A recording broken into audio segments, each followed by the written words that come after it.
सुबह शाम जी। ये कलयुग का दौर मिटाइए, दुनिया बचाइए, धरती पे आइए राम जी। ये कलयुग का दौर मिटाइए, दुनिया बचाइए, धरती पे आइए राम जी। तेरी जरूरत है ओ, तू ही मान मूरत है ओ, तेरी जरूरत है ओ, तू ही मान मूरत है ओ। सीता माँ की बातें बताइए, लोरियां सुनाइए, कराइए सैर चारों धाम की। ये कलयुग का दौर मिटाइए, दुनिया बचाइए, धरती पे आइए राम जी।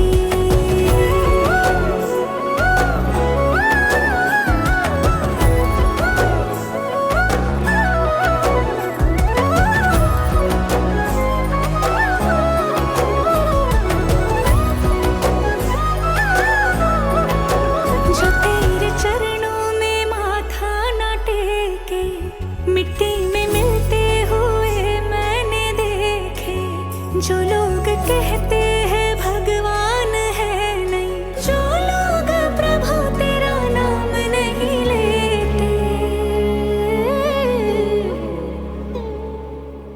तीर कोई ऐसा चलाइए, अंधों को दिखाइए शक्ति प्रभु के नाम की। ये कलयुग का दौर मिटाइए, दुनिया बचाइए, धरती पे आइए राम जी। राम राम राम राम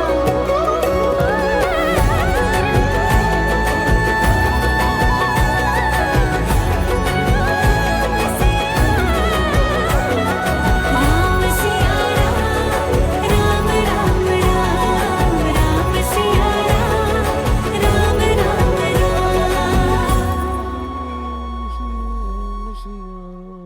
ये धरती शैतानों का घर बन गई, यहाँ सुबह ही सूरज ढलते हैं राम। अब खुश नहीं कोई किसी से, यहाँ सारे लोग एक दूजे से जलते हैं राम। तेरे नाम से पानी में पत्थर तरे, डरे क्या वो जो तेरी भक्ति करे।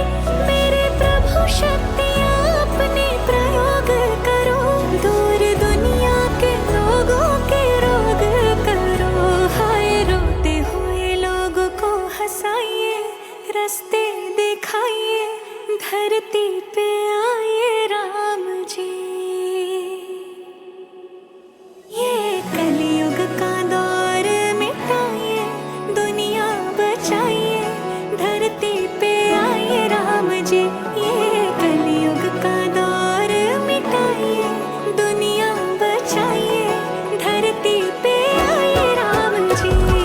Ram Siya Ram, Ram Ram Ram, Ram Siya Ram, Ram Ram Ram Siya Ram, Siya Ram, Ram Ram Siya Ram, Ram Siya Ram, Ram Ram Siya Ram, Ram Siya Ram. Very very very very very good morning मेरे यारों, मेरे दिलदारों, मेरे बेटे, मेरे शिमला मिर्च कलर के बच्चों। क्या हाल चाल हैं आप सभी के?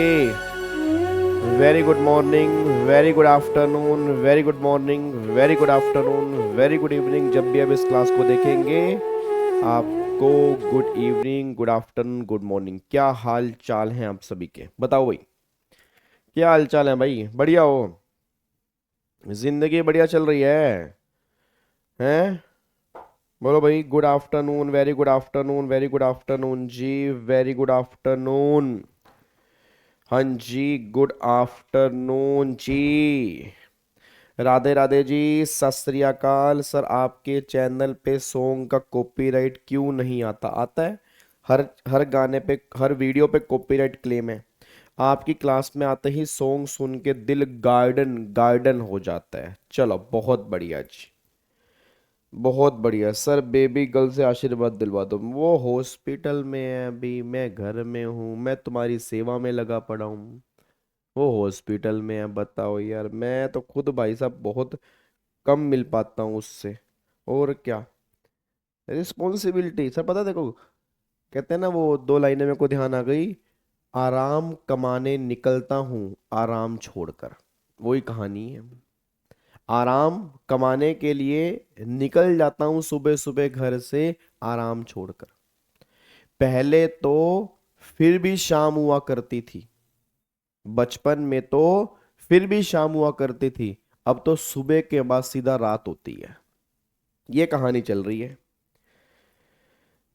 हाँ सर, कॉपीराइट आता तो आपका चैनल बंद क्यों नहीं हुआ? करवा दे भाई, चैनल बंद करवा दे, तेरे को और कोई काम तो है नहीं, चैनल बंद क्यों नहीं हुआ? बेटे कॉपीराइट स्ट्राइक अलग होती है, कॉपीराइट क्लेम अलग होता है, ठीक है ना? कॉपीराइट स्ट्राइक से चैनल बंद होता है, कॉपीराइट क्लेम से चैनल बंद नहीं होता, ठीक है? चलो आ जाओ फटाफट से, आओ जी, आ जाओ आ जाओ आ जाओ, शाबाश शाबाश शाबाश शाबाश शाबाश, इधर देखो ध्यान से जी। अब एक बार आज पहली बात तो ये बता दूं, हमने जीएसटी के हमने क्वेश्चंस प्रैक्टिस कर ली हैं। और ज़्यादा क्वेश्चन प्रैक्टिस करने हैं तो क्वेश्चन बैंक से कर सकते हो, या अगर खुद से नहीं हो रहे, नोट फॉर ऑल वाली सीरीज से कर सकते हो। जीएसटी की हमने रिवीजन भी कर ली, जीएसटी के हमने क्वेश्चन भी कर लिए, और आज से अब हम क्या कर रहे हैं, आज से इनकम टैक्स के टोटल इनकम वाले क्वेश्चंस की प्रैक्टिस कर रहे हैं। Total 29 examiner favourite question EFQ आज से हम स्टार्ट करेंगे, और आई थिंक इन क्वेश्चन करने के बाद आपके सभी चैप्टर के कॉन्सेप्ट क्लियर हो जाएंगे जी। ठीक है सर, कितने सेशन इसके अंदर लगेंगे? आप ये मान के चलो कि मैं टारगेट लेके चल रहा हूं कि 5 सेशन कम से कम हमारे डीटी के अंदर लगेंगे, तो 5 से 6 सेशन में इस डीटी के जितने भी टोटल इनकम वाले क्वेश्चन हैं वो हम खत्म करने की कोशिश करेंगे। क्या बात मेरी समझ में आ रही है? क्या बात मेरी समझ में आ रही है? पक्का पक्का। चलो आ जाओ फटाफट से, एक बार आ जाओ इधर देखो ध्यान से जी। अब एक बार सारे के सारे बच्चे यहाँ पे ध्यान दो जी, एक बार सारे के सारे बच्चे फटाफट से यहाँ पे ध्यान दो। अब यहाँ पे जो हम क्वेश्चन करेंगे वो क्वेश्चन कहाँ से करेंगे जी? वो क्वेश्चन जो करेंगे वो हम करेंगे क्वेश्चन बैंक से। वो कहाँ से करेंगे? क्वेश्चन बैंक से करेंगे। क्वेश्चन बैंक आप सभी के पास है। क्वेश्चन बैंक में चैप्टर नंबर 13 आपका दिया हुआ है। चैप्टर नंबर 13 जो है वो कंप्यूटेशन ऑफ टोटल इनकम का है एंड टैक्स लाइबिलिटी का है। तो यहां से 1 बाय 1 क्वेश्चन करना स्टार्ट करेंगे। अब जिसने क्वेश्चन कर ली है 2 से 3 बार वो जा सकता है, कोई दिक्कत वाली बात नहीं है, बट जिन्होंने नहीं किए हैं ये क्वेश्चन बहुत ध्यान से कर लेना, क्योंकि इससे पूरे इनकम टैक्स के सभी कॉन्सेप्ट आपको दोबारा से रिकॉल हो जाएंगे। ठीक है, चलो आ जाओ एक बार फटाफट से आ जाओ। एक बार इधर देखो ध्यान से, प्लीज बातचीत नहीं करनी, और कोशिश करना सारे के सारे प्रोविजन को रिकॉल करने की, ठीक है ना? क्योंकि अभी तक दिमाग जीएसटी में चल रहा था, अब उसका गियर चेंज करके इनकम टैक्स में लेके आना पड़ेगा। ठीक है, आओ जी एक बार क्वेश्चन नंबर 1 के ऊपर आओ, बहुत ध्यान से करना स्टार्ट करते हैं इनकम टैक्स का टोटल इनकम वाले क्वेश्चन का क्वेश्चन नंबर 1। आओ जी ध्यान से पढ़ते हैं। कह रहा है मिस्टर ए है, मिस्टर ए ठीक है जी, इंडिविजुअल है, एज उसकी 32 साल की है, तो मिस्टर ए है, एज उसकी 32 साल की है, ठीक है। फिर वो कह रहा है is employed with XYZ private limited. वो एम्प्लॉई है XYZ प्राइवेट लिमिटेड में, उसकी बेसिक सैलरी जो है 50,000 पर मंथ की है। तो मतलब सैलरी का चैप्टर पहला स्टार्ट हो गया, तो सैलरी के पॉइंट्स यहां पर कवर होंगे। सैलरी 50,000 पर मंथ है, ठीक है। He has receive transport allowance मिल रहा है 15,000 रुपये पर मंथ। फिर हाउस रेंट अलाउंस मिल रहा है 20,000 पर मंथ। फिर company for the previous year 24-25 he paid rent 25,000 per month on the accommodation in Delhi, ठीक है। मतलब HRA की बात हो रही है, ठीक है ना? HRA की कैलकुलेशन भी करनी पड़ेगी। फिर वो कह रहा है mister A has paid interest 2,10,000 for housing loan taken for construction of his house in Mumbai. लो जी, हाउसिंग लोन का इंटरेस्ट, मतलब सेक्शन 24B की बात भी यहाँ पे हो रही है। सेक्शन 24B की बात भी यहाँ पे हो रही है, जो हाउस प्रॉपर्टी के चैप्टर में था। कह रहा है construction of the house is complete in March 2025 and his parents live in that house. मतलब सेल्फ ऑक्यूपाइड पर्पस में यूज कर रहे हैं। अगर सेल्फ ऑक्यूपाइड पर्पस में यूज कर रहे हैं तो GAV नील, म्युनिसिपल टैक्स नील, NAV नील, 24A नहीं आएगा, 24B में इंटरेस्ट की डिडक्शन मिल जाएगी। आगे देखो फिर अदर इंफॉर्मेशन में वो क्या कह रहा है? अदर इंफॉर्मेशन में कह रहा है आपने PPF में कंट्रीब्यूशन किया 1.5 लाख रुपए, आपने पेंशन स्कीम में कंट्रीब्यूशन किया 80 CCD की 50,000 रुपए, आपने मेडिकल इंश्योरेंस प्रीमियम फादर की हेल्थ के लिए जो 65 साल के हैं पे किया 55,000 रुपये का, और अपने मेडिकल इंश्योरेंस प्रीमियम अपना पे किया एंड अपनी वाइफ का पे किया 32,000 का। अब वो कह रहे इसकी total income and tax liability निकाल दो मिस्टर ए की in the most beneficial manner.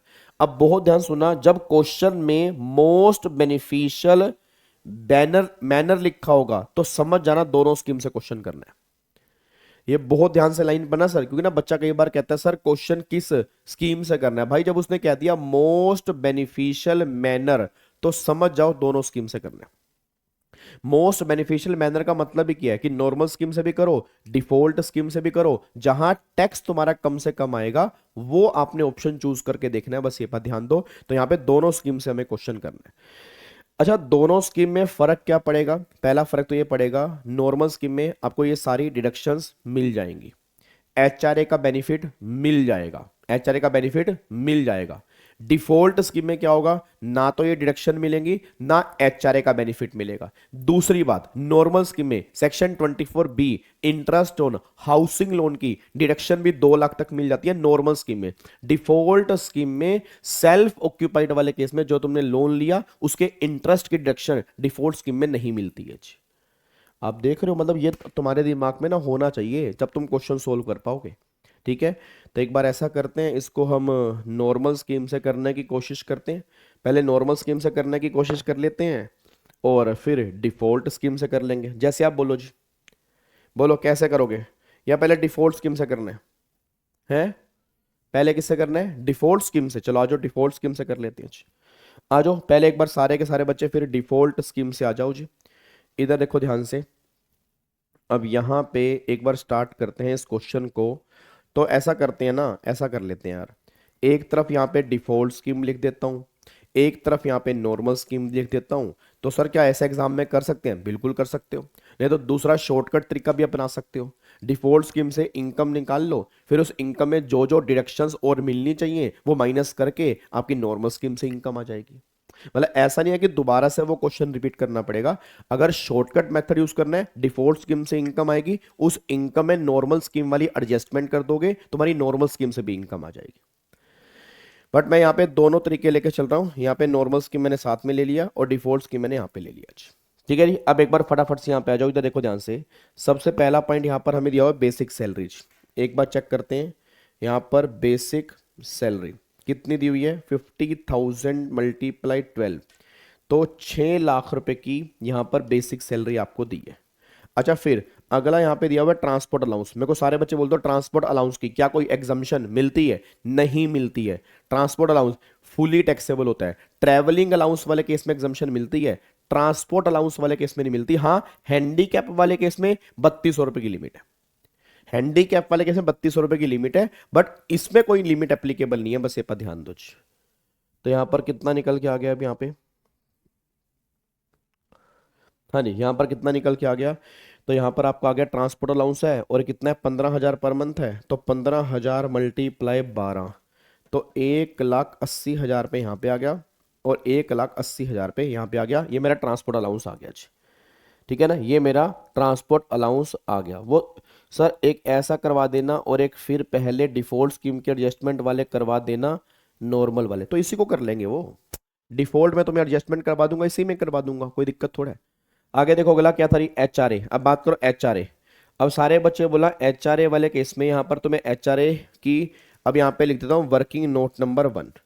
अब वर्किंग नोट नंबर 1 में डिफॉल्ट स्कीम में तो 20,000 पर मंथ मिला है, मल्टीप्लाई 12, 2,40,000 पे आएगा डिफॉल्ट स्कीम में। नॉर्मल स्कीम में हमें निकालना पड़ेगा, नॉर्मल स्कीम में हमें निकालना पड़ेगा। आओ जी नॉर्मल स्कीम में निकालते हैं।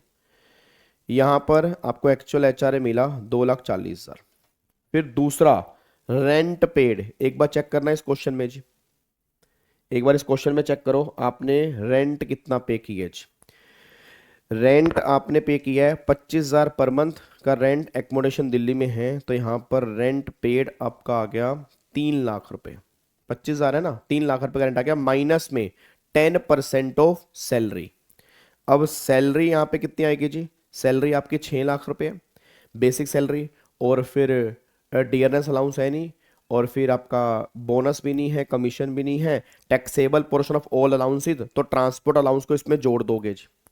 ट्रांसपोर्ट अलाउंस को इसमें जोड़ दोगे तो नहीं नहीं, वो तो आरएफए के अंदर आता है। तो एचआरए में तो क्या होता है, बेसिक प्लस में डीए उठोए प्लस में कमीशन, ना डीए है उठोए वाला ना कमीशन है, तो फिर तो सैलरी बस मेरी 6 लाख है जी। मैं अगर मैं सैलरी की कैलकुलेशन करूंगा, सैलरी मेरी यहाँ पे कितनी आ रही है, सैलरी मेरी यहाँ पे 6 लाख रुपए निकल के आ रही है, तो 6 लाख निकल के आ रही है, उसका 10% देखोगे तो 60,000 रुपए, तो यहाँ पे आएगा 2,40,000। ठीक है, अब जो आपको सैलरी मिल रही उसका मेट्रो सिटी में तो 50%, तो 6 लाख मिली, यहाँ पे आएगा 3 लाख, तो लेस कितना है 240 है, मिला कितना है 240 है। मेरे ख्याल से टैक्सेबल यहाँ पर नील बनेगा जी, यहाँ पे कुछ भी टैक्सेबल नहीं बनेगा, नॉर्मल स्कीम वाले केस में नील आएगा, क्योंकि जो मिला उतना ही एग्जम्प्ट हो रहा है। मैं दोबारा बोलूंगा, जो मिला उतना ही एग्जम्प्ट हो रहा है, तो जो मिला उतना एग्जम्प्ट हो रहा है, तो टैक्सेबिलिटी यहां पे नील आएगी। इस केस में कोई भी टैक्सेबिलिटी यहां पे नहीं आएगी, बस ये पर ध्यान देना चाहिए। क्या बात समझ में आ रही है? हमें क्या कह रहा है भाई, क्या कह रहा है भैया, अनाया के कह रही है भाई, अनाया के कहने लाग रही है, पेज नंबर भाई अनाया, पेज नंबर यो है, हाँ हाँ हाँ, पेज नंबर है जी 13.2 जी। हाँ जी, 50% सैलरी क्योंकि मेट्रो सिटी में ना, 50% सैलरी क्योंकि मेट्रो सिटी में निकल के आ रहा है जी। ठीक है, अब यहाँ पे एक बार चेक करो, और कुछ तो नहीं यहाँ पे जी, और यहाँ पे चेक करो बस। तो अब यहाँ पे सैलरी की तो ये इनकम दे रखी है, अब सैलरी की इनकम कितनी आ रही है, ग्रोस सैलरी आ रही है, तो ग्रोस सैलरी आ रही है 6 लाख प्लस में 2,40,000 प्लस में 1,80,000, तो 10,20,000 रुपए की आ रही है ग्रोस सैलरी। ठीक है, और यहाँ पे ग्रोस सैलरी कितनी आ रही है, यहाँ पे आ रही है 7,80,000 रुपए की यहाँ पे ग्रोस सैलरी आ रही है नॉर्मल स्कीम वाले केस में जी। ठीक है जी, कोई दिक्कत तो नहीं है, पक्का पक्का। चलो अब अगले पॉइंट पर आ जाओ जी, अब अगले पॉइंट पर आओ। अब अगर मैं हाउस प्रॉपर्टी की बात करूंगा तो हाउस प्रॉपर्टी वाले केस में क्या निकल के आएगा, देखो यहाँ पे जी। अब यहाँ पे बात करते हैं हाउस प्रॉपर्टी। हाउस प्रॉपर्टी में इंटरेस्ट ऑन हाउसिंग लोन, यहां डिफॉल्ट स्कीम में तो बेनिफिट नहीं मिलेगा, यहां 2 लाख रुपए तक का बेनिफिट मिलेगा जी आपको, क्योंकि यहां पे उसने कितना बोला है, उसने मेरे ख्याल से जो इंटरेस्ट हमें बोला है वो कितना बोला है, इंटरेस्ट बोला 2,10,000, बट 2 लाख से ऊपर का बेनिफिट मिलता ही नहीं है ना, तो नॉर्मल स्कीम में 2 लाख का बेनिफिट मिलेगा, डिफॉल्ट स्कीम में कोई बेनिफिट नहीं मिलेगा जी। उसके बाद अब यहाँ पे हाउस प्रॉपर्टी का भी हो गया जी। ठीक है, अब यहाँ पे देखते हैं इनकम कितनी आ रही है, यहाँ पे टोटल आ रही है 10,20,000 रुपये, और यहाँ पे आ रही है 5,80,000 रुपये की आपकी यहाँ पे इनकम आ रही है ये करने के बाद। अच्छा, अब इसमें से माइनस करेंगे, अब इसमें से माइनस करेंगे, अच्छा इसमें से डिडक्शन रह गई भाई, इसमें से ओहो हो 75,000 रुपये की डिडक्शन रह गई इसमें, इसमें और 50,000 रुपये की इसमें मिलेगी। भाई साहब बहुत बड़ा गलती हो गई भाई, 10,20,000 माइनस 75,000, ये आ गया 9,45,000, 9,45,000, और 7,80,000 माइनस 50,000, ये हो गया 7,30,000, 7,30,000। अब 9,45,000 प्लस में यहां पे आपका आ रहा है 9,45,000 और बस 9,45,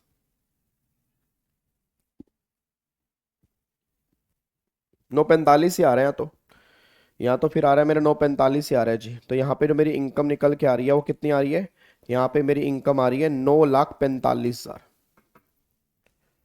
और वहां पे जो इनकम आ रही है वो कितनी आ रही है 5,30,000 रुपये, ये 5,30,000 रुपये आ रही है।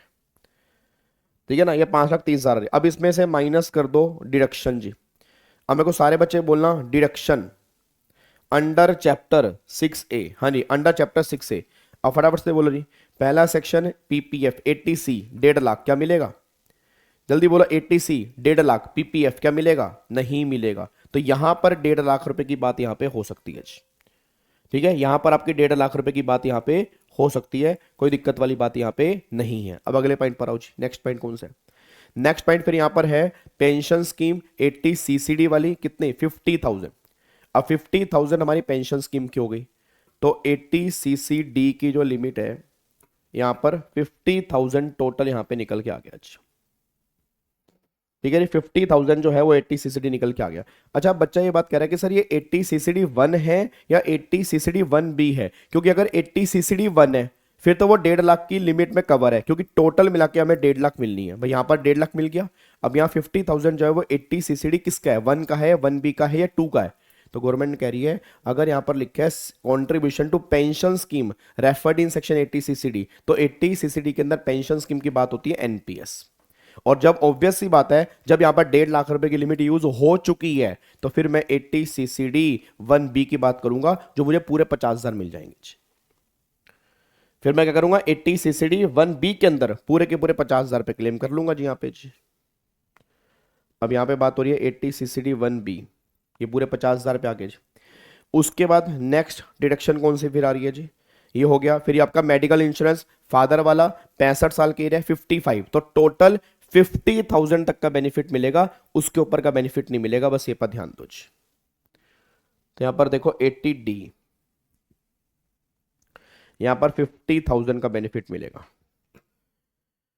उसके बाद फिर नेक्स्ट क्या आ रहा है, medical insurance premium for self and spouse 32,000, तो 32,000 है तो 25,000 रुपए से ऊपर का बेनिफिट नहीं मिलेगा जी, 25,000 से ऊपर का बेनिफिट नहीं मिलेगा। 80D यहां पर मिलेगा 25,000 रुपए। अब एक बार चेक करना इनकम कितनी आ रही है टोटल। यहां तो भाई साहब की इनकम 945 ही आ रही है, ठीक है। अब यहां कितनी आ रही है 5,30,000, माइनस में 1.5 लाख, माइनस में 50,000, माइनस में आपका यहां आ रहा है 50,000 और माइनस में 25, तो 255 आंसर आ रहा है जी। 2,55,000 यहां पे आंसर आ रहा है जी। अब मेरे को सारे बच्चे बोलना यहाँ पे डिफॉल्ट स्कीम की बात करते हैं। पहली बात यहाँ पे टैक्स कितना आएगा 4 लाख तक नील, 4 से 8 तक 5%, 20,000 रुपए। फिर 8 लाख से ऊपर कितने हैं 1,45, 1,45 का 10%, तो 1,45,000 रुपए का 10%, ठीक है, ये हो गया 14,500 और प्लस में 20,000, 34,500 यहाँ पे टैक्स निकल के आएगा। अगर मैं अच्छा सॉरी पहले 4 अपना पहले 3 लाख तो एग्जाम्प्ट है, 3 से लेके 7 लाख तक भाई साहब। मैं मई 26 का बैच पढ़ा रहा हूँ, दिमाग में मई 26 की लिमिट आ रही है। 4 से 8, 8 से 12, 12 16, 16 से हे भगवान, ये वो बच्चे हैं दिसंबर 25 वाले हैं भगवान, ये जनवरी 26 वाले बच्चे हैं भगवान, क्यों मेरे को मई 26 की लिमिट याद करवा रहा है भगवान। आपका कोई वो नहीं बनता, फर्ज नहीं बनता कि आप मेरे दिमाग में वो लिमिट लेके आए। कंफ्यूज हो रहा इस तो मैं, हे भगवान क्या कर दिया आपने मेरे साथ। 3 लाख तक, सॉरी अभी मई 26 वाली क्लास ली है ना मैंने।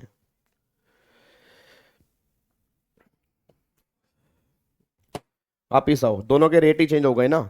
अब तो उसमें 4 है, 4 से 8 है, 8 से 12 है, 12 से 16 है, 16 से 20 है, 20 से 24 है, उसमें रेट ही अलग है। तुम्हारे में रेट ही अलग है जी, तुम्हारे में रेट ही अलग है। तुम्हारे में 3 तक नील है, ठीक है। फिर अपना 3 से अपना 3 के बाद फिर 3 से अपना निकल के आता 3 से 7, ठीक है, 7 से 10, 10 से 12, 12 से 15, इस तरह से रेट चलते हैं। हाँ आ गया। चलो अब एक बार फटाफट से आओ। अब यहाँ पे पहले 3 लाख तो नहीं लोगे, 3 से लेके 7 4 लाख का 5%, 7 से लेके 10 तो 2,45, 2,45 का 10%, 24,500 प्लस में 20,000, तो यहाँ पे टैक्स बनेगा 44,500। यहाँ पे टैक्स जो बनेगा वो 44,500 बनेगा जी। यहाँ पे टैक्स बनेगा 44,500, ठीक है। और यहाँ पे तो आपका 2,55 है, तो 55,000 रुपये का 5% कितना बनेगा 55,000 रुपये का अगर 5% निकालूंगा तो 2.5 लाख तो एग्जाम्ट है अपना, 2.5 लाख तक एग्जाम्ट हो गया, तो 5,000 रुपये का 5%, 250 रुपये का टैक्स बनेगा।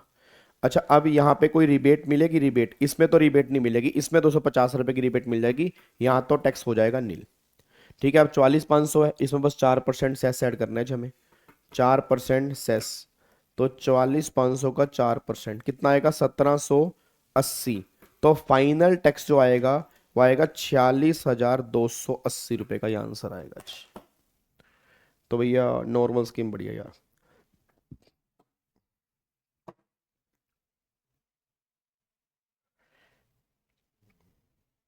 नॉर्मल स्कीम बढ़िया। बोलो क्या कहते हो, नॉर्मल ले ले।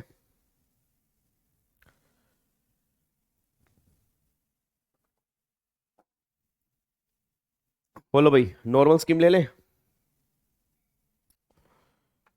बोलो बोलो बोलो बोलो, नॉर्मल स्कीम ले ले क्या, बोलते क्या हो।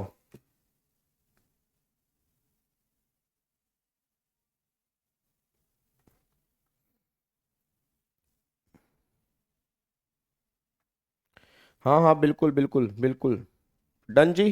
तो यहाँ पे नॉर्मल स्कीम हमारे लिए बेनिफिशियल है, क्योंकि नॉर्मल स्कीम में टैक्स कम आ रहा है और डिफॉल्ट स्कीम में टैक्स ज्यादा आ रहा है, तो नॉर्मल स्कीम बेनिफिशियल है जी। सर टोटल डिडक्शन 1.5 लाख तक ही ले सकते हैं ना? नहीं मेरे बच्चे, 1.5 लाख तक जो है वो 80 CCE है। 80 CCE कहता है 80C प्लस में 80 CCD1 प्लस में 80 CCC, इनको मिला के 1.5 लाख है। जो 80 CCD1B की 50,000 रुपए की लिमिट है वो 1.5 लाख के अलावा है, इसलिए मैंने यहाँ पर 50,000 रुपए रखे हैं जी।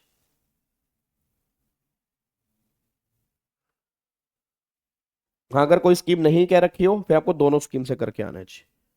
तो एक बार आंसर देख लेते हैं जी। ये देखो, पहले इन्होंने डिफॉल्ट स्कीम से की है, अब डिफॉल्ट स्कीम में से तो वही, अच्छा डिफॉल्ट स्कीम से देख लो, 945, फिर 945, यहाँ पे डिडक्शन तो मिलनी नहीं है, फिर यहाँ पे 44,500, 46,280, फिर उसने किया नॉर्मल स्कीम से। अब नॉर्मल में उसने वही 6 लाख ये सब कुछ यहाँ पे किया जी। अब यहाँ पे आ गया आपका 530, 530 था ना, फिर 530 पे आपका ये 1.5 लाख रुपए डिडक्शन, 50,000 की, 75 की, 255, अब 255 पे टैक्स बना 250, इतने की रिबेट मिल जाएगी। फिर लास्ट में उसने यहाँ पे लिख दिया कि भैया नॉर्मल स्कीम जो है वो लोअर देन डिफॉल्ट है, इसलिए नॉर्मल स्कीम जो है वो बढ़िया है, आप नॉर्मल स्कीम ऑप्ट कर सकते हैं। इसमें टाइम चला जाएगा बहुत सा, तो फिर क्या करें, छोड़ दे क्वेश्चन? हेलो, अबे टाइम तो जाएगा ना, ये तो तभी 3 घंटे का पेपर है, और ये थोड़ा कि हमारा सबका ही जाएगा, सब क्वेश्चन में टाइम। मेन है कि अपने घर से अगर प्रैक्टिस की होगी ना हाथ से, तो तुम्हें वहां टाइम नहीं लगेगा। अब अगर तुमने सिर्फ ऑडिट की है, तुम सिर्फ बातें सुनते जा रहे हो, लिख के नहीं देख रहे, प्रेजेंटेशन नहीं पता, तो दिक्कत वाली बात है, तो दिक्कत आएगी। चिल है, चिल चिल चिल आउट। चलो अब अगले पॉइंट पर आओ जी। अब यहाँ पे आ जाओ, क्वेश्चन नंबर 2 देखते हैं, क्वेश्चन नंबर 2 क्या है, और इसको मैं इंपॉर्टेंट मार्क कर रहा हूँ। क्वेश्चन नंबर 2 मुझे लगता है इस बार के एग्जाम में तुम्हारे बन सकता है, बाकी मुझे पता नहीं, आइडिया नहीं है, बट मुझे लग रहा है कि तुम्हारे एग्जाम के अंदर बन सकता है। आओ एक बार क्वेश्चन नंबर 2 देखते हैं जी। आओ जी एक बार क्वेश्चन नंबर 2 देखते हैं। कह रहे हैं मिस्टर कदम, मिस्टर कदम, सर ऐसे कितने क्वेश्चन आएंगे? इनकम टैक्स का ऑलमोस्ट पेपर टोटल इनकम पर ही बेस्ड होता है, मैं पहले ही बता दूं। अब इंडिविजुअल क्वेश्चन आने बहुत कम हो चुके हैं, बहुत कम हो चुके हैं। तो आप ये मान के चलो कि जब तक तुम्हारे पूरे चैप्टर क्लियर नहीं है तो इनकम टैक्स में दिक्कत 100% आएगी, क्योंकि वो आपस में हर दूसरे क्वेश्चन पूछ लेता है टोटल इनकम बता दो जी। थोड़ा 2-3 चैप्टर की मिक्सिंग तो वो करता ही करता है, ठीक है ना? तो अब ये नहीं कह सकते कि इंडिविजुअल क्वेश्चन आएंगे जी। चलो आओ जी। हेलो भाई साहब, इधर देखो ध्यान से। Mister Kadam is entitle salary 41,000 per month, 41,000 per month है। He is given an option by his employer, ठीक है जी, he is given an option by his employer either to take house rent allowance और आरएफए, या तो HRA ले या RFA ले, which is owned by the company. The HRA amount payable 7,000 per month, HRA मिलेगा 7,000 per month. Rent accommodation 6,000 per month, new Delhi metro city है। Advice mister Kadam whether it would be beneficial for him to avail HRA or RFA, give your advice on the base of net tax आएगा यहाँ पर, net tax home cash benefit, अच्छा net, ठीक है। अब यहाँ पे assume mister Kadam exercise the option of shifting out of the default tax regime, मतलब उसने नॉर्मल स्कीम ली है। अब उसने नॉर्मल स्कीम ली है, मतलब आपको बेनिफिट कैसे बताना है, आपको बेनिफिट कैसे बताना है, मतलब जहां पे तुम्हारा कम से कम कैश आउटफ्लो हो, ज्यादा से ज्यादा कैश इनफ्लो हो, तो वो ऑप्शन बढ़िया है, वो तुम्हें आंसर देना है। मतलब ऐसा नहीं कि कहां पे इनकम कम आ रही है, ना ना ना, वो कह रहे हैं, आपको ये बताना चाह रहा है कि आप कैश के बेस पे बताओ कि आउटफ्लो कितना है, इनफ्लो कितना है, तो जहां इनफ्लो ज्यादा है आउटफ्लो कम है, वो ऑप्शन तुम्हारे लिए बेनिफिशियल है जी। आओ जी, अब एक बार यहाँ पे देख लो जी। तो देखो यहाँ पे क्या लिखा हुआ है, अच्छा एक बार ट्राई करने की कोशिश करोगे, आरएफए और एचआरए में से कौन सा बढ़िया है बताओगे मुझे? क्वेश्चन बहुत छोटा सा है, बनेगा 4 या 5 नंबर का, बट पॉइंट है इसके अंदर। तो आप मेरे को बता सकते हो कि कौन सा ऑप्शन बेस्ट है, एचआरए लेना या आरएफए लेना जी? हाँ नॉर्मल स्कीम से करना है, नॉर्मल स्कीम से जी। एक बार 2 मिनट लगाओ यार, 2-3 मिनट लगाओ, तुम्हें भी अच्छा लगेगा कि तुम क्वेश्चन कर पा रहे हो।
हाँ जी।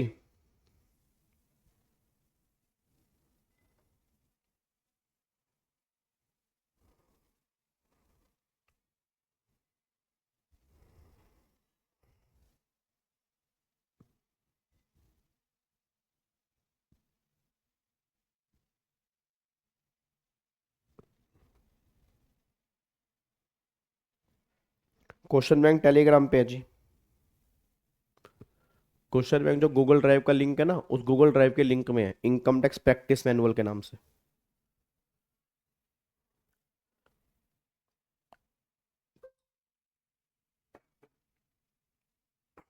आरएफए में टैक्स नील आ रहा है। मेरे को ये बताओ बढ़िया कौन सा है, नील विल छोड़ो भाई। मेरे को ये बता दो बस बढ़िया कौन सा है, बढ़िया।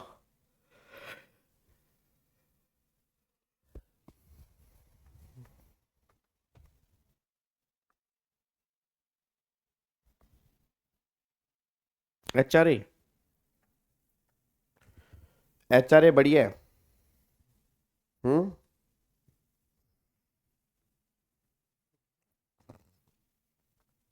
चलो आ जाओ, मैं करवाता हूँ जी। आ जाओ इधर देखो ध्यान से। आ जाओ आ जाओ, अरे शाबाश शाबाश शाबाश शाबाश शाबाश शाबाश। पे चैप्टर नंबर 13 के अंदर है क्वेश्चन जी, चैप्टर नंबर 13 के अंदर है। आ जाओ आ जाओ, शाबाश शाबाश शाबाश शाबाश शाबाश शाबाश। एक बार अब यहाँ पे चेक करना क्वेश्चन क्या है, क्वेश्चन बहुत ध्यान से पढ़ना। इधर देखो ध्यान से क्वेश्चन क्या है। अब क्वेश्चन ये है, मिस्टर कदम की पहली बात तो सैलरी कितनी है, सैलरी 41,000 है। तो अगर सैलरी आपकी 41,000 पे निकल के आती है, तो यहां पे ऐसा कर लेते हैं, लेट्स टेक एन एग्जांपल। यहां पे मान लो एक तरफ जो है एचआरए लिखते हैं, ठीक है, एक तरफ यहां पे लिखते हैं एचआरए और एक तरफ लिखते हैं आरएफए। ठीक है जी। अब यहां पे चेक करना उसने क्या बोला जी। सैलरी 41,000 पर मंथ है, तो सैलरी जो यहाँ पे निकल के आ रही है 4,92,000, और यहां पर भी 4,92,000। ये बेसिक सैलरी है, बेसिक सैलरी। फिर उसने आगे क्या बोला जी, नेक्स्ट बोल रहा है उसको एचआरए जो मिल रहा है, एचआरए जो मिल रहा है वो 7,000 पर मंथ है। अब एचआरए 7,000 पर मंथ है, तो 7,000 मल्टीप्लाई 12, ये हो गया 84,000 का इसको एचआरए मिला। कितने का? 84,000 का एचआरए मिला। रेंट कितना पे किया उसने जी? रेंट पे किया 6,000 पर मंथ, तो रेंट पे किया 72,000, माइनस में 10% ऑफ सैलरी। अब मेरा पूरी क्लास से क्वेश्चन है, 10% ऑफ सैलरी। अब सैलरी यहां पे कितनी आ रही है जी? बताओ एक बार, सैलरी कितनी आ रही है? हाँ जी, सैलरी कितनी आ रही है? सैलरी यहाँ पे 4,92,000 जा रहा है। अच्छा, और 10% सैलरी जो बनेगी 4,92,000 का 10% यहाँ पे आएगा 49,200 माइनस में 72,000, ये हो गया 22,800। ठीक है। और या फिर सैलरी का 50%, वो तो ज्यादा बनेगा, तो 22,400 एग्जम्प्ट है। अब 84 में से 22,400 एग्जम्प्ट है, सॉरी 22,800, 84 में से 22,800 एग्जम्प्ट है, तो 61,200 रुपये एचआरए जो है यहाँ पे आपका टैक्सेबल होगा जी। 61,200 रुपये, ठीक है ना, 61,200 रुपये एचआरए टैक्सेबल हो जाएगा। क्लियर है यहाँ पे जी? डन। अब यहाँ पे बात करो, अगले आरएफए की बात करो जी। अब यहाँ पे आरएफए की बात करो। अच्छा, आरएफए में क्या होगा? आरएफए में दिल्ली है, मेट्रो सिटी है, पॉपुलेशन 40 लाख से ऊपर है, तो सैलरी का 10%, तो 49,200 रुपये एच आरएफए में टैक्सेबल हो जाएगा। अच्छा, 49,200 रुपये आरएफए के अंदर जो है वो यहाँ पे टैक्सेबल हो जाएगा। डन। उसके बाद अब यहाँ पे चेक करो, और तो क्वेश्चन में कुछ नहीं दिया जी, नहीं और क्वेश्चन में कुछ नहीं। अब एक बार चेक करना, ग्रोथ सैलरी कितनी आ रही है? 4,92,000 प्लस में 61,200, यार है 5,53,200 रुपये। 5,53,200 रुपये यार है। और यहां पर कितना आ रहा है जी? 4,92,000 प्लस में 49,200, तो 5,41,200 जी, 5,41,200। ठीक है जी। अब यहाँ पे माइनस करते हैं डिडक्शन, 50,000 रुपये की स्टैंडर्ड डिडक्शन, दोनों के अंदर 50,000 क्योंकि नॉर्मल स्कीम से है। इसमें 50,000 माइनस करूंगा तो 4,91,200, और इसमें जो हो रहा है 5,03,200 जी। ठीक है ना, यहाँ पे 4,91,200, यहाँ पे 5,03,200। अब यहाँ पे एक बार चेक करो टैक्स कितना आ रहा है यहाँ पे। तो 5,03,200 है।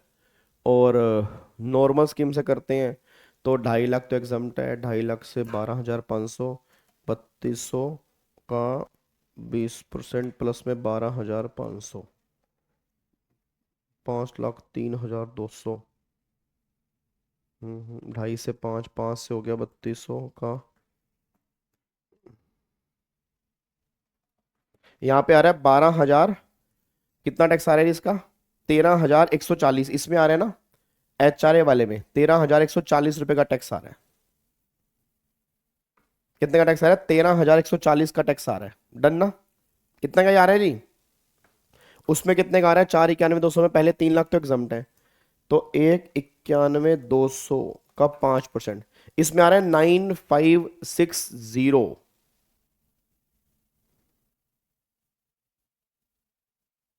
पहले 3, 1,91,200।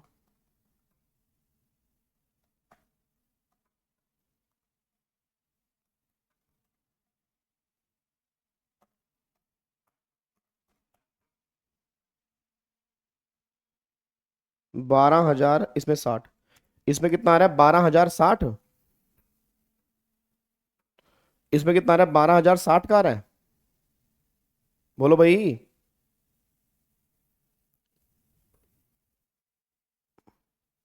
हाँ हाँ हाँ, टैक्स डायरेक्ट लिख सकते हो, कोई दिक्कत वाली बात नहीं है। मतलब ऐसा नहीं है कि तुम्हें वहां पे शो करके दिखाना है, तुम डायरेक्ट भी लिख सकते हो, कोई दिक्कत वाली बात नहीं है जी। उसमें तो 2.5 लाख एग्जाम्प्ट है। उसमें तो आपका 2.5 लाख एग्जाम्प्ट है। अच्छा, दोनों नॉर्मल स्कीम से है ना? हाँ, तो फिर 12,060 ठीक है। अब उसके बाद यहाँ पे चेक करना जी, इतना टैक्स आ गया। अब यहाँ पे बात करते हैं 5,03,000। अच्छा, ये तो यहाँ पे रिबेट मिलेगी? यहाँ रिबेट तो नहीं मिलेगी, यहाँ तो रिबेट नहीं मिलेगी। यहाँ पे रिबेट मिलेगी क्योंकि इनकम 5 लाख तक है, तो पूरे के पूरे की रिबेट मिल जाएगी। यहाँ पे टैक्स बनेगा नील, और यहाँ पे आपका जो टैक्स बनेगा 13,140 रुपए का जी। 13,140 रुपए का टैक्स बनेगा। अब इसमें यहाँ पे 4% सेस ऐड करेंगे जी।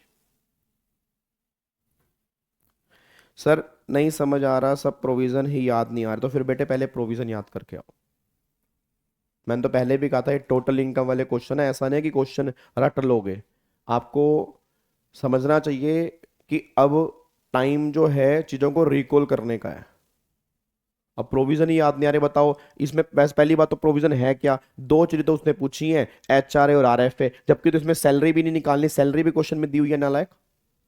अब HRA याद नहीं आ रहा कि least of the following shall be exempt, actual HRA, फिर रेंट पेड माइनस में 10% ऑफ सैलरी, मेट्रो सिटी में 50%, अदर सिटी में 40%, which ever is less. RFA वाले केस में पॉपुलेशन चेक करते हैं, अब दिल्ली है, मेट्रो सिटी है, तो सैलरी का 10%, वही तो किया मैंने यहाँ पे एक बार। यहाँ पे 13,140 का 4%, 525 रुपये 60 पैसे। यहाँ पे हो गया 13,670 पे आ रहा है टोटल, और इसमें नील आ रहा है जी। यहां तक बताओ पहले कितना आएगा जी? सर जी रिबेट निकालना पड़ेगा या फुल का रिबेट मिलेगा? फुल का रिबेट मिलेगा, जो टैक्स आएगा उतने का रिबेट मिल जाएगा ना भाई। रिबेट में क्या था? 100% ऑफ टैक्स और 12,500, विच एवर इज लेस, तो लेस मेरा कितना आ रहा है? इतना, इतने का मुझे रिबेट मिलेगा। यहां तक बताओ पहले, कोई दिक्कत है तो जी।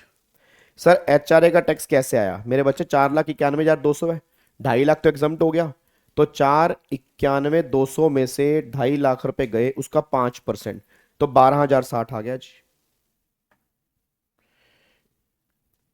नहीं, HRA का टैक्स सही है बिल्कुल यार, 5,03,200 है ना, तो 2.5 लाख तो एग्जाम्प्ट है, ठीक है, और 2.5 लाख से 5 लाख तक 5%, तो उसके बाद फिर 5 लाख के बाद आपका 20% है, तो 3,200 का 20%, 640 प्लस में 12,500, 13,140 आंसर आएगा जी।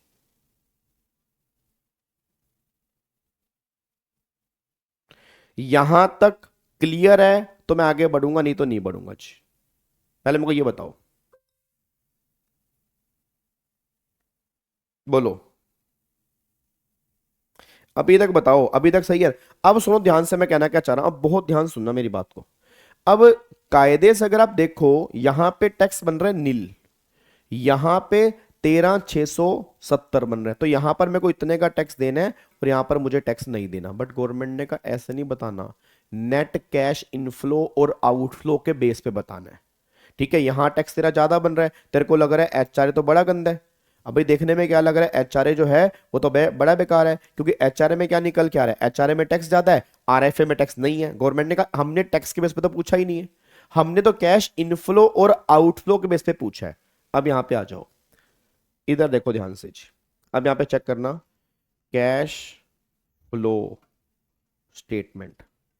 अब यहां पे आओ, पहले तो एचआरए में देखते हैं, फिर यहां पे आरएफए में देखते हैं जी।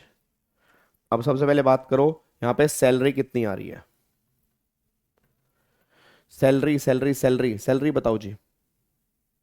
सैलरी यहां पे इनफ्लो जो आ रहा है, एक तो एचआरए कितना मिल रहा है आपको,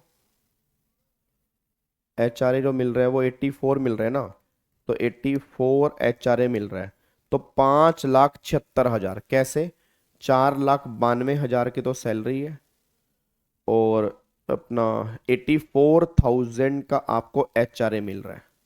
तो 5,76,000 पे यहाँ पे आ रहा है और वहां पर सैलरी 4,92 आ रही है जी। ठीक है ना, वहां पे सैलरी कितनी आ रही है, 4,92 आ रही है। ठीक है, तो वहां पर सैलरी कितनी आ रही है, 492 जो है वो सैलरी यहां पे निकल के आ रही है उस वाले केस में जी। क्लियर है, डन। उसके बाद देखो आगे जी, उसके बाद सैलरी के बाद फिर यहां पे देखो अब आउटफ्लो क्या है। आउटफ्लो में यहां पे है रेंट पेड। रेंट पेड कितने रही, 6,000 पर मंथ दिया हुआ है, तो 72,000 रुपए का रेंट पेड आ गया जी। 72,000 रुपए का यहाँ पे रेंट पेड आ गया। उसके बाद अब यहाँ पे टैक्स, इस वाले केस में टैक्स कितना देना है, 13,670 रुपए। और यहां पे मेरा कोई भी टैक्स नहीं बन रहा। अब एक बार चेक करना कितना आ रहा है जी, 5,76,000 माइनस में 72,000 माइनस में 13,670, यह आएगा 4,90,330 रुपए। और वहां पर कितना आ रहा है, 4,92,000।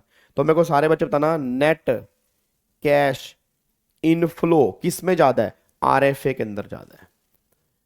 तो वहां पे कोई आउटफ्लो तो है नहीं, सारा इनफ्लो है। तो आप चेक करोगे यहां इनफ्लो ज्यादा है, तो ये ऑप्शन मेरे लिए बेस्ट है, आरएफए वाला। बस ये पर ध्यान दो। हाँ हाँ हाँ, 3 लाख वाला रेट लगेगा। अरे वो मेरे मुंह से गलती से निकल गया 4 लाख यार। मेरे बैच अभी चल रहे हैं एक्चुअली वो मई वाले बच्चों के, सीए के। सीएस के जून के स्टार्ट होते हैं जनवरी में, तो उसमें वो पूरा टैक्स रेट ही बदल गए ना। तो मेरे अच्छा इनकम टैक्स के टैक्स रेट बदल गए, तो दिमाग में वही टैक्स रेट चल रहे थे। तुम्हारे में तो वही है, 3 तक नील, 3 से 7, 7 से 10, 10 से 12, 12 से 15, 15 से ऊपर, इस तरह से। अब बताओ जी, क्या मजा आ गया क्वेश्चन करके भाई साहब, दिमाग के धागे खुल गए भाई, कसम से दिमाग के धागे, मैं कह रहा हूं भर धागे हो गए। बताओ कोई दिक्कत तो नहीं है, पक्का पक्का जी। क्या इसको हम लोग कर सकते हैं, जल्दी बता दीजिए फटाफट से मुझे। डन सर, एक बार फिर से बता दो। आ जाओ मेरा बच्चा, हाँ मेरा बाबू, इधर आ, इधर आ मेरे बच्चा। कौन है, क्या नाम है, ध्रुव। इधर आ मेरे बच्चे, देख एक बात बता। एचआरए में एक तो सैलरी मिल रही है, एक एचआरए मिल रहा है। तो 84,000 का एचआरए, इतने की सैलरी, तो इतना मिल रहा है। ठीक है, अब आउटफ्लो कितना है, एक तो रेंट दे रहा है तू और एक यहाँ पे टैक्स दे रहा है, तो ये आउटफ्लो है। तो नेट इनफ्लो इतना आ गया। आरएफए में तो कोई, यहाँ पे आरएफए में तो बस सैलरी है ना, आउटफ्लो ना इनफ्लो है। तो नेट इनफ्लो 4,92 है। तो इनफ्लो किस में ज्यादा है, इसमें ज्यादा है ना।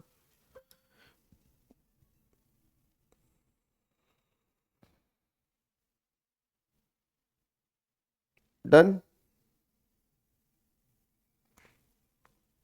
क्या इसको लॉक कर दूं,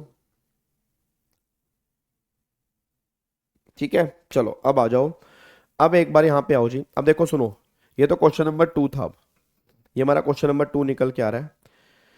अब इसका आंसर यहाँ पे दिया हुआ है, देखो जी, वही यहाँ पे आरएफए आचार्य, तो आपको आरएफए जो है वो बेस्ट है। अब यहाँ पे आगे देखना, अब यहाँ पे ये क्वेश्चन आपने करना है, इनकम अगर 1,02,00,000 रुपए, ये कर लोगे आप। ये तो हमने ये तो बच्चों वाला क्वेश्चन है, ये तो बच्चों वाला क्वेश्चन है। इनकम अगर 1,02,00,000 रुपए है, ये तो बिल्कुल बच्चों वाला है, 1 करोड़ से कंपैरिजन करोगे, अकॉर्डिंगली कैलकुलेट कर लोगे, कोई दिक्कत तो नहीं है ना। तो ये आपके जिम में है, इसका आंसर पीछे दिया हुआ है, आंसर इसका मैच कर लेना चाहिए। अब यहां पे आ जाओ जी, अब ये लास्ट क्वेश्चन आज की क्लास का, ये है बहुत बढ़िया वाला क्वेश्चन। आ जाओ एक बार सारे बच्चे क्वेश्चन नंबर 4 को देखते हैं। क्वेश्चन नंबर 4 क्या है?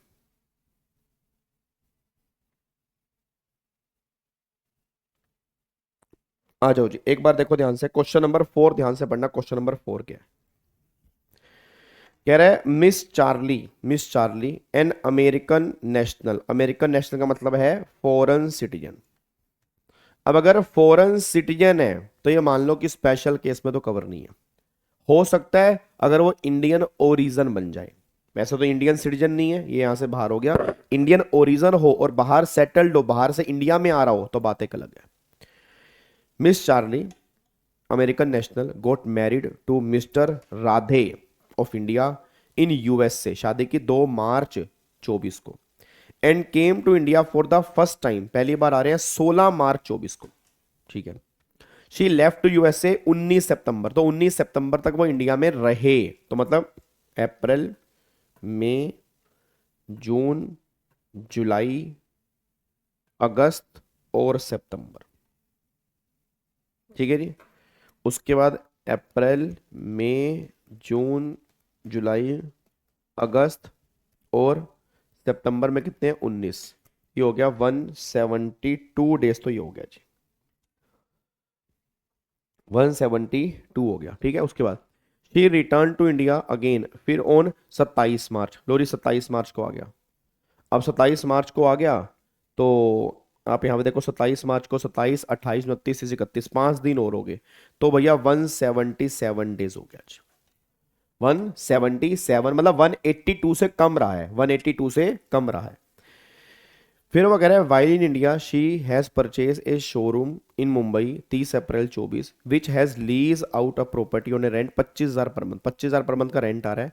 1 मई 24 she had taken a loan for a bank for purchase of this showroom on which bank has charge interest 97,500 up to 31 March 25।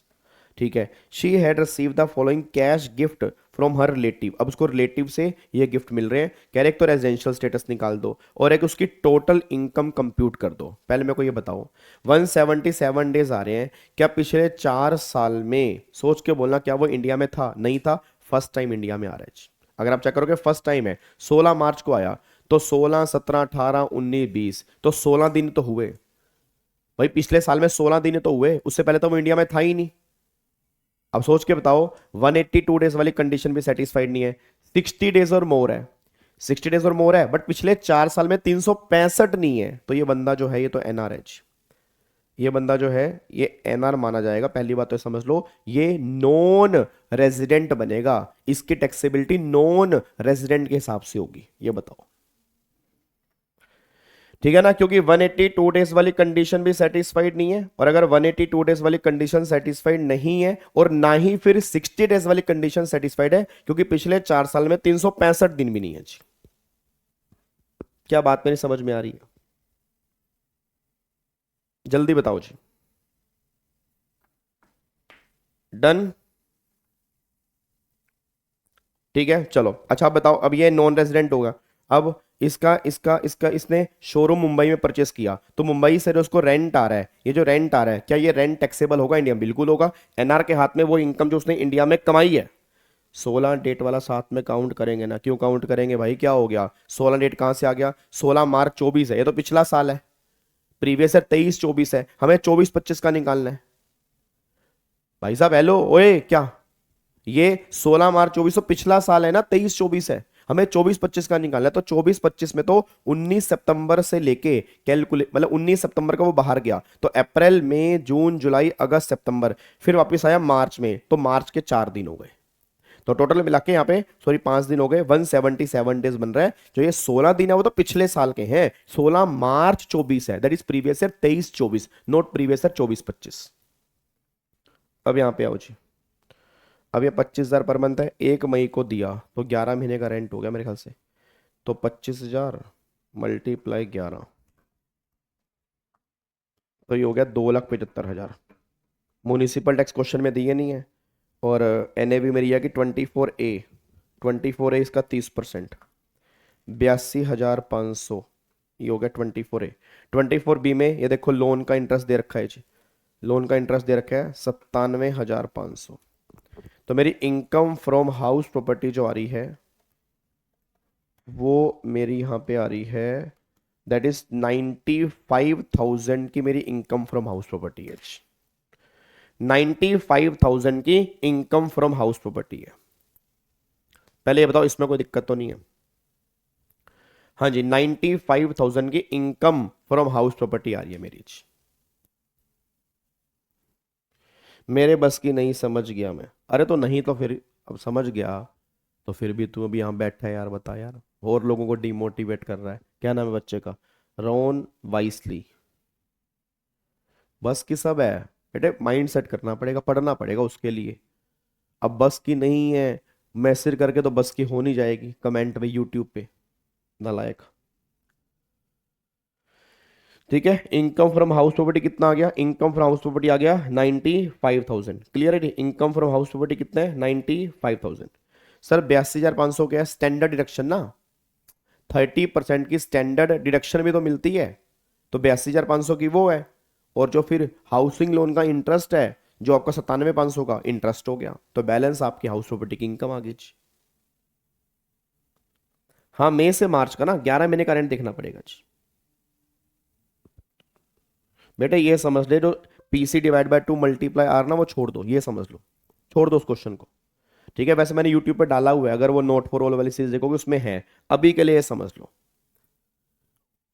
ठीक है जी, डन। चलो, अरे तो टैक्स नहीं हो रहा तो इंस्टीट्यूट को एक मेल ड्राफ्ट कर, क्या I am not capable for doing tax paper, so please remove tax paper from my syllabus. I back to say that I was ill from last 5 to 6 days due to the syllabus of tax, and my understanding level in taxation is like 0 bata sannata. So please remove tax paper from my syllabus. Institute will reply, student is practical, and give one more attempt. Try again, try again, try again. You have to do tax, because without tax course is nothing.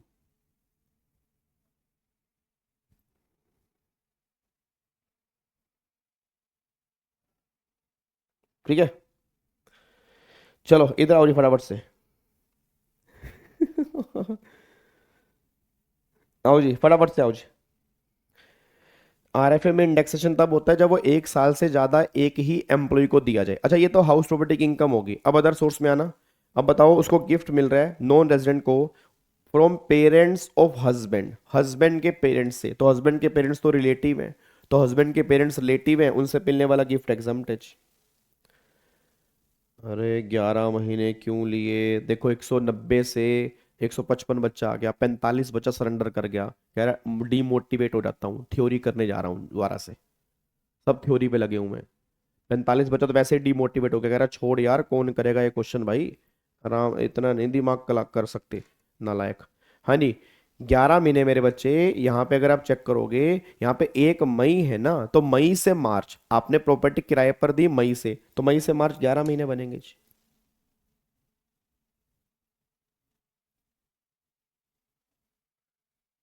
ठीक है, अब यहाँ पे अगले point पर आओ जी।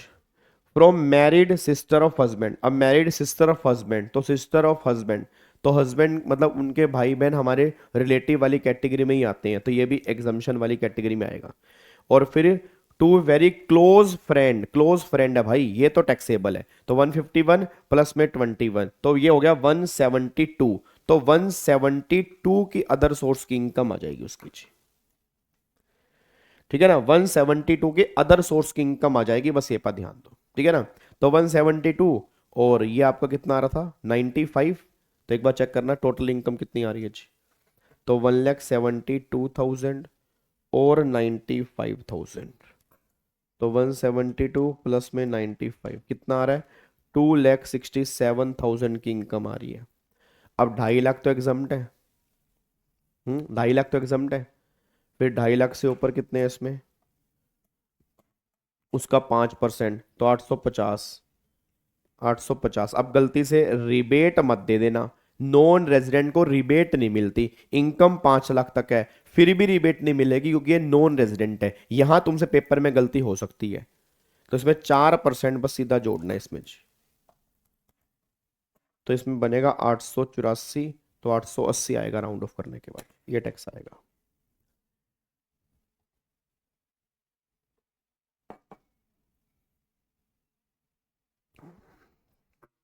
बताओ जी, बोलो जी, खुल के दिमाग की नसें।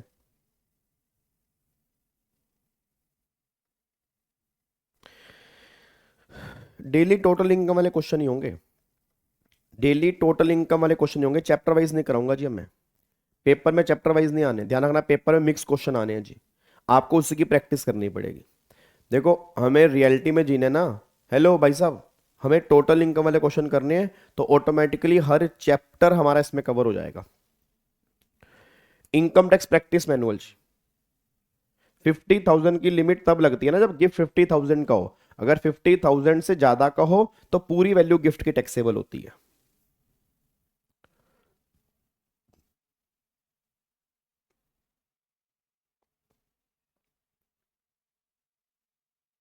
सर 95 कहाँ से आए मेरे बच्चे, 95 तो हाउस प्रॉपर्टी की इनकम था ना यार, 95 हाउस प्रॉपर्टी की इनकम है। ये देखो हाउस प्रॉपर्टी की इनकम निकाली है, ये आपका रेंट है, फिर 30% की स्टैंडर्ड डिडक्शन, फिर इंटरेस्ट, ये हाउस प्रॉपर्टी की इनकम आ रही है।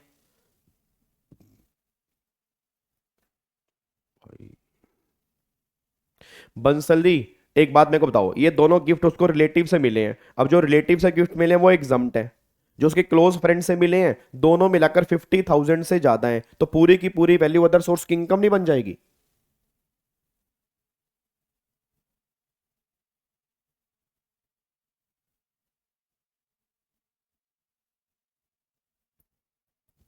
देखो एक बात बताता हूँ, सुनो मेरी बात, सुनो, अगर दिमाग ज़्यादा कंफ्यूज हो रहा है तो एक ही बात बोलूंगा, छोड़ दो, मतलब ये नहीं, डिमोटिवेट नहीं कर रहा, इसको छोड़ दो, इस सीरीज को, फिर पता क्या करो, जैसे तुम प्लान कर रहे हो साथ में नोट फॉर ऑल वाली सीरीज या कुछ क्वेश्चन प्रैक्टिस कर लो। मैं ये नहीं चाहता कि तुम इसको देख के डिमोटिवेट होके और कॉन्सेप्ट भी तुम भूल जाओ, ठीक है ना, ऐसा नहीं करना। मैं ये सीरीज उन बच्चों के लिए है जिनको ये है कि सर हमारे कॉन्सेप्ट बहुत बढ़िया हैं, हम बहुत बार रिवीजन कर चुके हैं, नोट फॉर ऑल वाली सीरीज भी देख चुके हैं, अब हमें अपने आप को लास्ट पॉलिश करना है, बस ये उनके लिए है। आप पहली बार इतने बड़े बड़े क्वेश्चन देख रहे हो, मैं कंफर्म कह रहा हूं तुम्हें डिमोटिवेशन होगा। रीजन, क्योंकि अगर आपने पहले नोट फॉर ऑल वाली सीरीज नहीं देखी, आपने पहले कभी खुद क्वेश्चन प्रैक्टिस नहीं किए, तो एकदम अगर मिक्स क्वेश्चन करोगे तो दिक्कत आएगी, क्योंकि इसमें कोई एक चैप्टर नहीं है, इसमें 2-3 चैप्टर मिक्स होके क्वेश्चन बन रहे हैं, बस ये पर ध्यान देना चाहिए, ठीक है।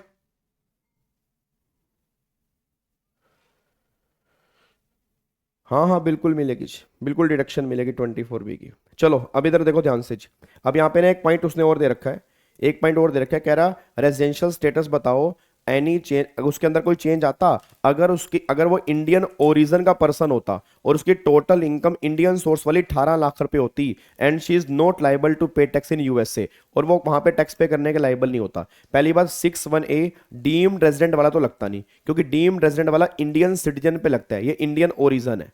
अच्छा फिर इंडियन ओरिजिन है, बाहर से सेटल है, बाहर से इंडिया में आ रहा है, अब यहाँ पे 177 डेज है, मतलब 120 डेज तो है, बट पिछले 4 साल में 365 नहीं है ना भाई, इनकम 18 लाख है, तो 182 या 120, 120 वाली कंडीशन सेटिस्फाइड हो नहीं पा रही, क्योंकि 120 डेज और मोर तो है, बट पिछले 4 साल में 365 नहीं है, तो अब भी ये एनआरई तो बन रहा है। बच्चा कह रहा है सर डीम्ड रेजिडेंट बना दो, डीम्ड रेजिडेंट वाला पॉइंट भी एप्लीकेबल नहीं कर सकता, क्योंकि डीम्ड रेजिडेंट वाला पॉइंट इंडियन सिटीजन वाले केस में लगता है, ये इंडियन ओरिजिन है, ये पर्सन जो है चेक करो ऊपर फॉरेन सिटीजन है, अब ये फॉरेन सिटीजन है बट इंडियन ओरिजिन है, तो सेक्शन 61A डीम्ड रेजिडेंट वाला सेक्शन यहां पे लगेगा ही नहीं जी, तो ये एनआर ही रहेगा, इसमें कोई फर्क नहीं आएगा आंसर के अंदर, चाहे इसकी इनकम 18 लाख रुपए हो, कोई फर्क नहीं पड़ेगा जी, क्योंकि 120 डेज और मोर तो हैं, बट पिछले 4 साल में 365 दिन नहीं है, बस ये पर ध्यान दो। क्या बढ़िया क्वेश्चन पूछा उसने। अब ऐसे क्वेश्चन पेपर के अंदर बनते हैं, ये तुम अगर सोचो ना, क्या ये बनते हैं? 100% बनते हैं सर।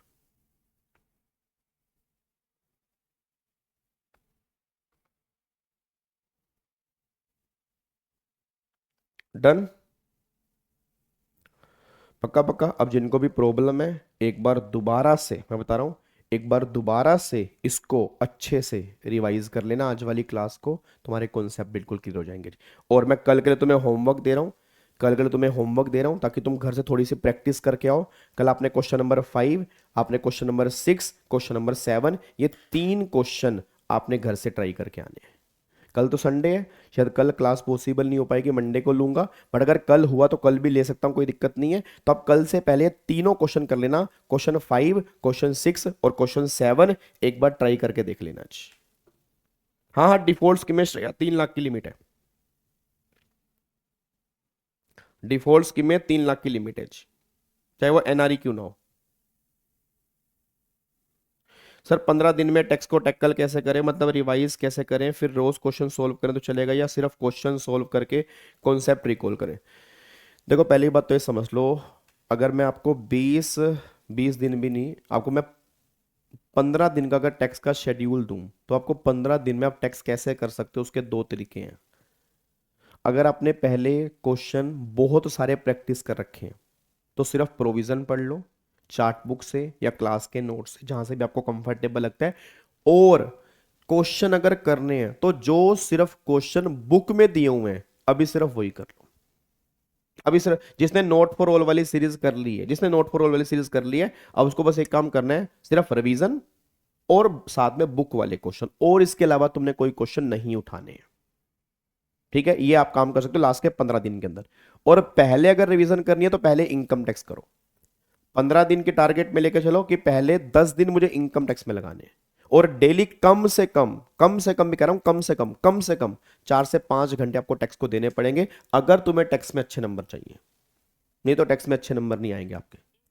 क्योंकि प्रॉब्लम क्या, अगर आप नहीं दोगे तो दिक्कत वाली बात है सर, अगर आप नहीं दोगे तो फिर बाद में प्रॉब्लम आएगी, बस ये पर ध्यान देना चाहिए।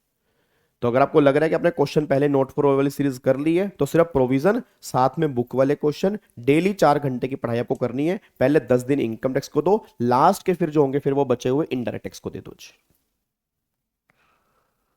हाँ ध्रुव, दे सकते हो, बिल्कुल बिल्कुल दे सकते हो, कोई दिक्कत नहीं है।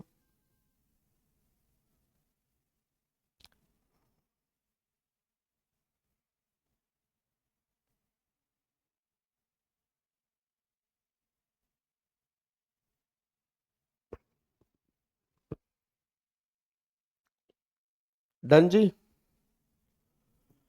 क्लियर है? चलो ठीक है, चलो तो बाकी मिलते हैं फिर नेक्स्ट क्लास में। ठीक है, 5वां, 6ठा, 7वां, ये 3 क्वेश्चन आपके होमवर्क हैं जो आपने एक बार घर से ट्राई करके आने। ठीक है, ओके री, bye bye, tata, thank you so much, जय हिंद, God bless you, love you all, bye bye, take care, thank you so much.